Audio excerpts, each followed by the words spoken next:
I'd like to say shalom, giving all praises to Yahawashi. So give a double honor to Elza GMS and honor to the Akim. And peace and blessings to the brothers and sisters that listen to Hopeful Elect. And do a quick lesson today on the kingdom of heaven, man. Because that's what Yahawashi told the 12 disciples to do. He said, go ye not to the way of the Gentiles, but rather go to the lost sheep of the house of Israel, and let them know the kingdom of heaven is at hand. And he also said, is your Father good pleasure to give you the kingdom? And what the kingdom of heaven is, we always teach, is that power and rulership in the earth and the universe, man. But it starts with our salvation, getting saved and redeemed. And we start with the first precept, Psalms 106.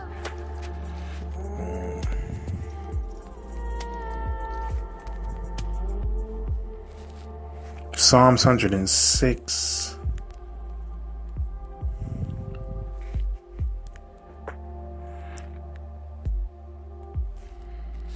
Verse 4.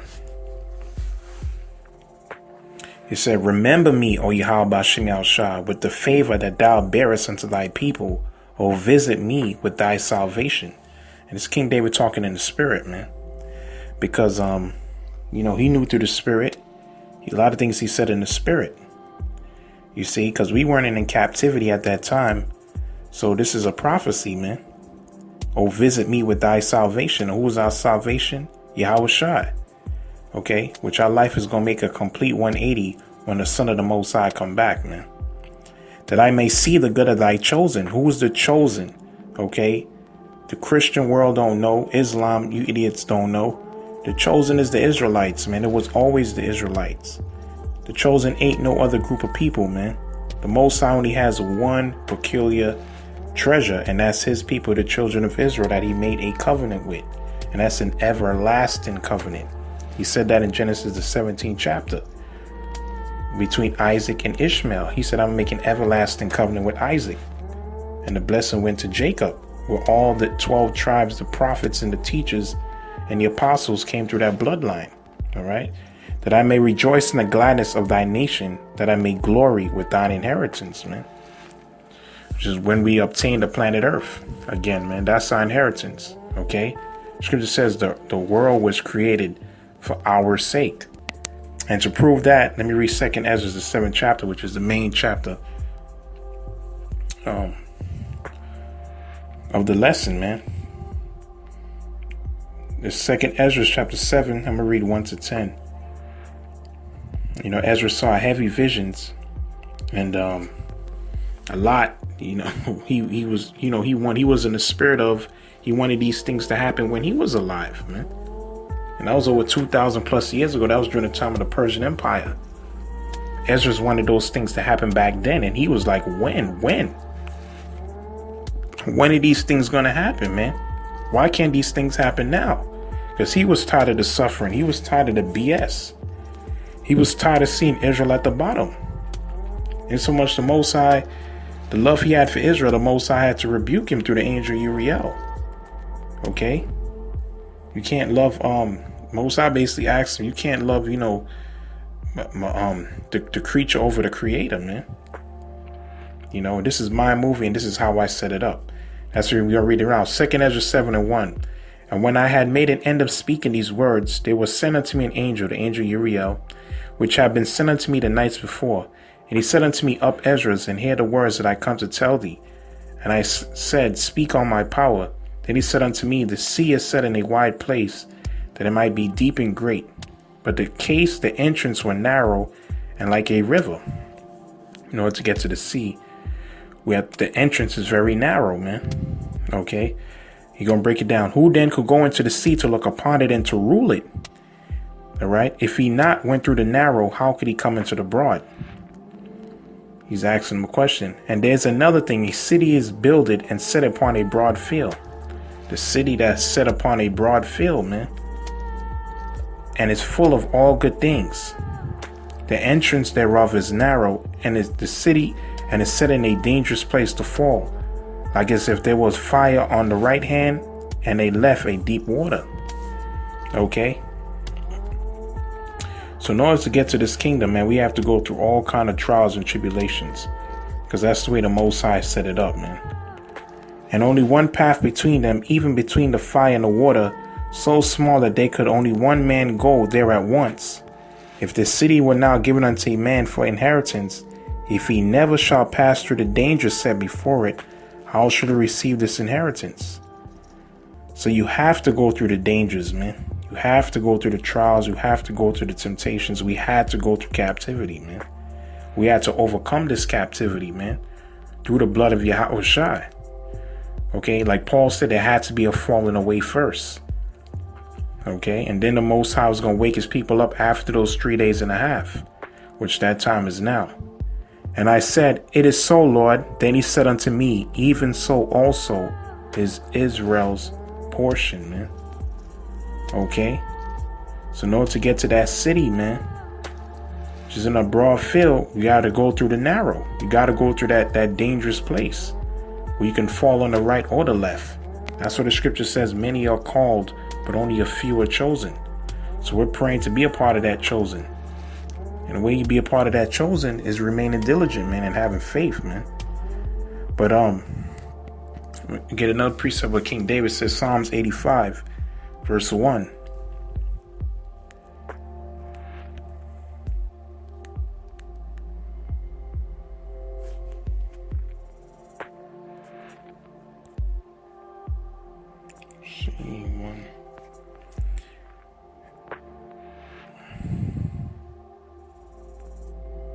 These are the sons of Korah. It says, Yahawashi, thou hast been favorable unto thy land. Thou hast brought back the captivity of Jacob. Thou hast forgiven iniquity of thy people. Thou hast covered all their sin. Thou hast taken away thy wrath. Thou hast turned thyself from the fierceness of thine anger. Turn us, O Most High, of our salvation, and cause thine anger toward us to cease. And we want that. And that's how we got this knowledge, man. Okay? But we want the Most High to turn back our captivity. I'm going to read on. It says, wilt thou be angry with us forever? Wilt thou draw out thine anger toward all generations? Wilt thou not revive us again, that thy people may rejoice in thee? Show us thy mercy, O Yahawah, and grant us thy salvation, man. Which is a good prayer. I will hear what the Most High, Yahawah, will speak, for he will speak peace unto his people, man, and to his saints, but let them not turn again to folly. Surely his salvation is nigh unto them that fear him. That's what the scripture says.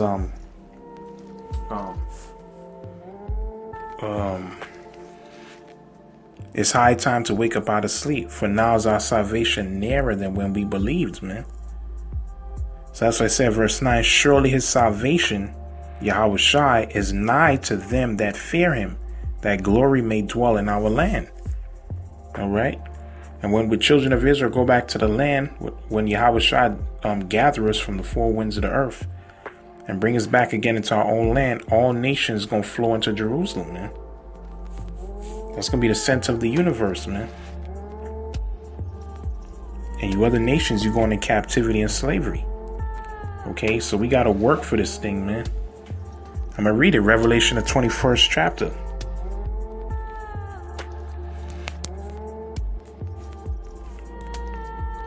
Revelation chapter 21, verse 1. Let me start from 1. And I saw a new heaven and a new earth,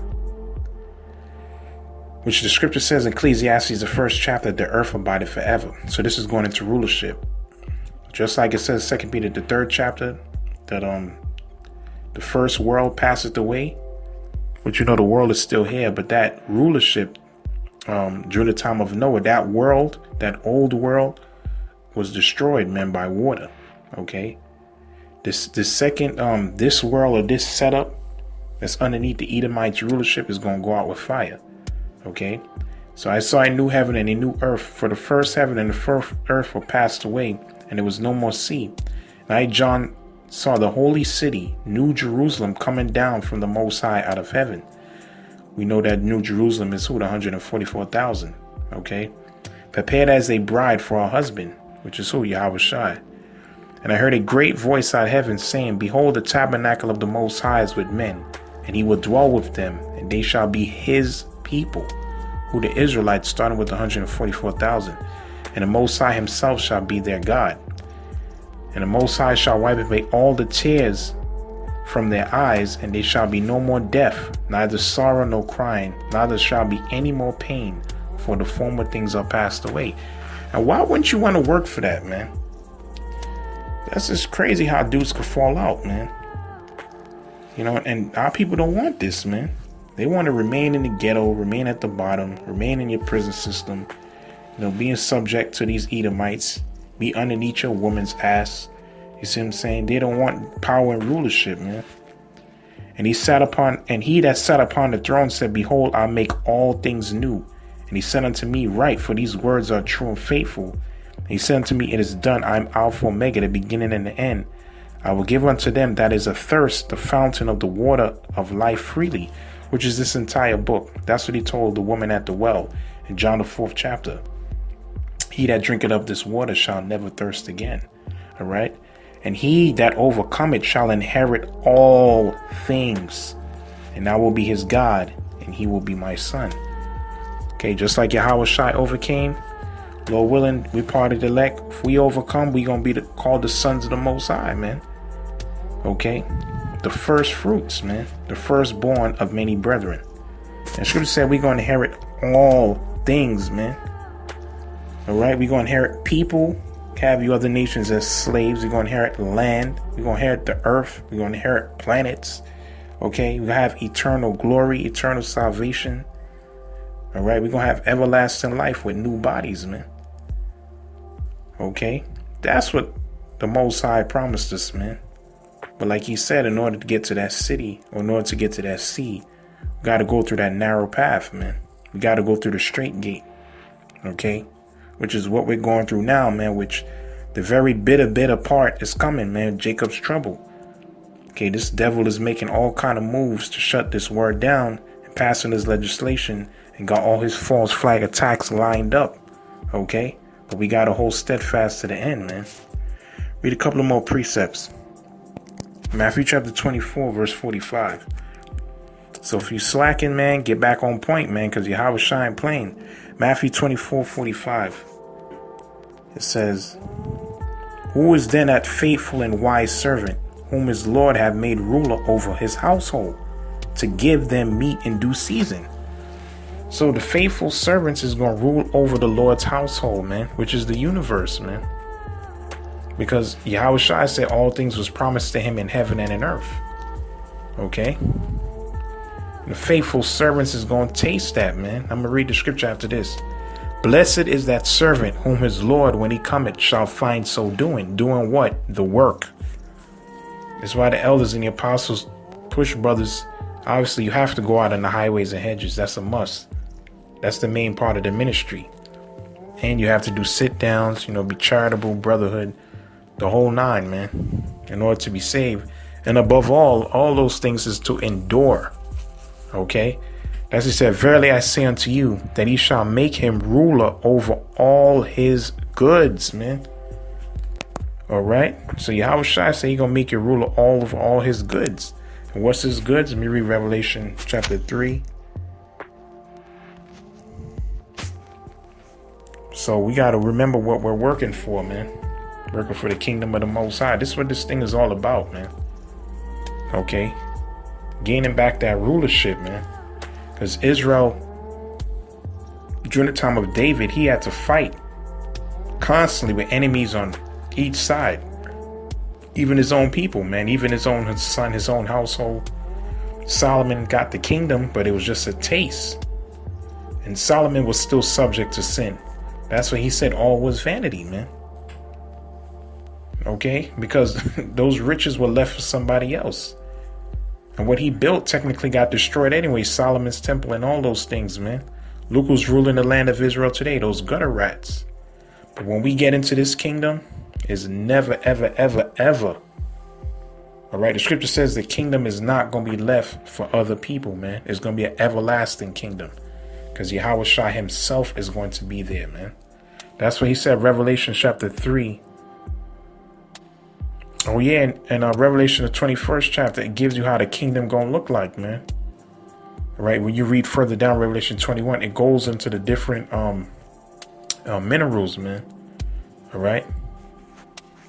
All the different precious stones, the emeralds, the carbuncle, the black opal, the gold. The kingdom is going to look like, let's see if I find it, Revelation 21. Or you can read further down on the precious stones, the jasper stones, and all that, man. All right. You see, Revelation 21:10, and he carried me away in the spirit to a great and high mountain, the government, and showed me that great city, the holy Jerusalem, descending out of the heaven from the Most High. All right.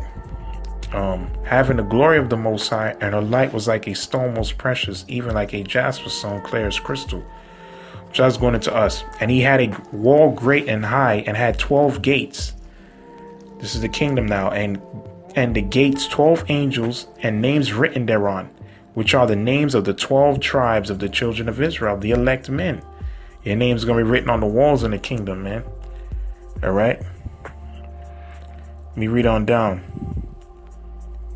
And it goes into all the different precious stones of the kingdom, man. Let me read 21. And the 12 gates were 12 pearls. Every several gate was of one pearl, one for each tribe. And the street of the city was pure gold, man. So Jerusalem gonna have pure gold, man, when it's being rebuilt, man. All different kind of precious stones, man. Okay? And we gonna have power and control over the elements itself, man. It says the street of the city was pure gold, as it were transparent glass. That's how bad that city gonna look, man. And the whole earth itself is gonna look like paradise again, man, when we take it back over. All right. But Jerusalem's gonna be bad, man. And that's just the planet Earth. We did lessons before on the other planets that we gonna rule as well, man. That's what the scripture says. Nobody knows how this kingdom gonna look. All right. That's what Yahawashi said, Revelation chapter 3. Go to verse 21.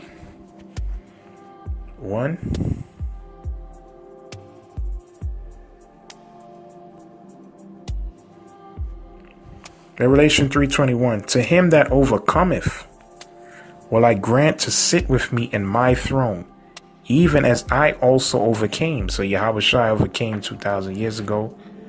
He did what his father asked him to do. He went out there, did the ministry. He got put to death for the 12 tribes of the children of Israel, and he resurrected, man. He says, and I will sit down as I also overcame, and am sat down with my father in his throne.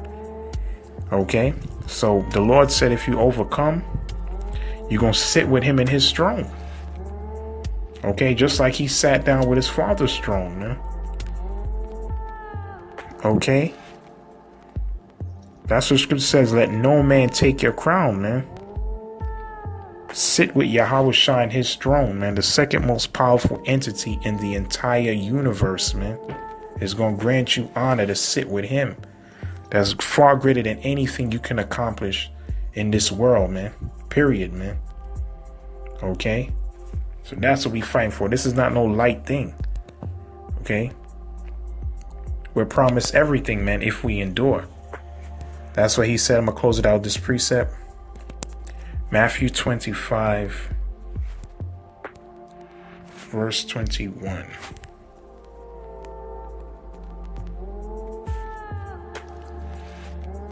So he told the faithful servant that had the 5 talents. Some brothers blessed with different talents, but whatever talent you blessed with, you have to hold on to it, man.